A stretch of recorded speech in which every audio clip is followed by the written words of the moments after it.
The T-28 Super Heavy tank remains one of the most intriguing and ambitious armored vehicle projects of the 20th century, a symbol of military innovation driven by the pressures of global conflict. Designed by the United States during World War II, the T-28 was conceived as a breakthrough tank, intended to confront heavily fortified enemy positions such as the German Siegfried Line. Though the war ended before the T-28 could be tested in combat, its design, size, and purpose make it a fascinating case study in armored warfare history and a point of reference in the ongoing evolution of military engineering. At over 95 tons, the T-28 was an absolute behemoth. Measuring over 36 feet in length and protected by armor up to 12 inches thick, it was impervious to almost any anti-tank weapon of its era. It carried no turret. Instead, it featured a fixed casemate housing a 105mm T-5E1 gun, which was powerful enough to blast through reinforced bunkers and concrete defenses. Its design philosophy was not rooted in mobility or versatility, but in pure offensive capability and survivability in direct assaults on enemy fortifications. The T-28's massive frame rode on 4 tracks, 2 on each side.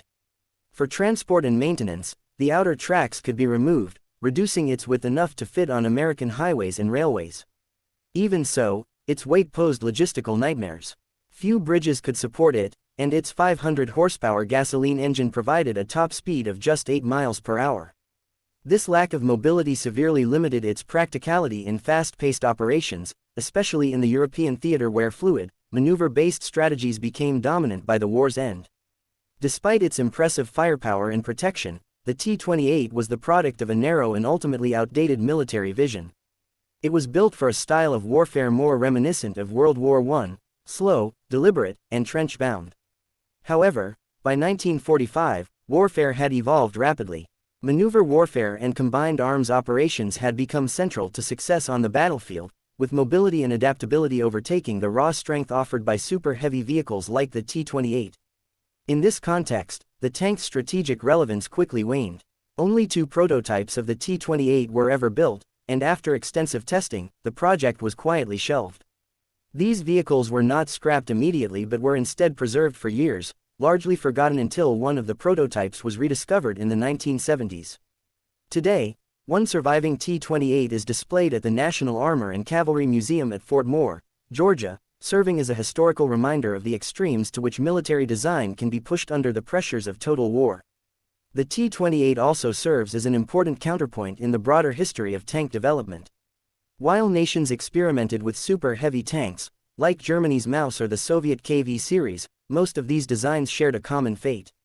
They were too slow, too expensive, and too specialized to be mass-produced or used effectively in the dynamic conditions of modern warfare. Instead, the post-war period saw the rise of the main battle tank MBT, a category that balanced firepower, armor, and mobility in a single, versatile package. Tanks like the M60, the Soviet T-55, and later the M1 Abrams emerged as the true successors to battlefield armor, leaving the super heavy concept behind as a technological dead end.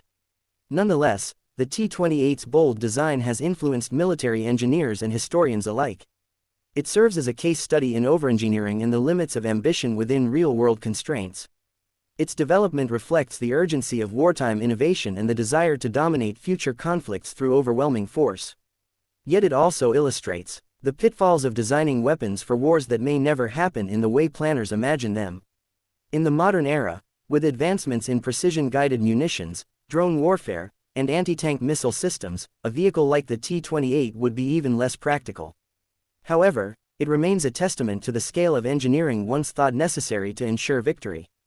It symbolizes a period when brute strength seemed the key to battlefield success and when engineers pushed boundaries to achieve the seemingly impossible.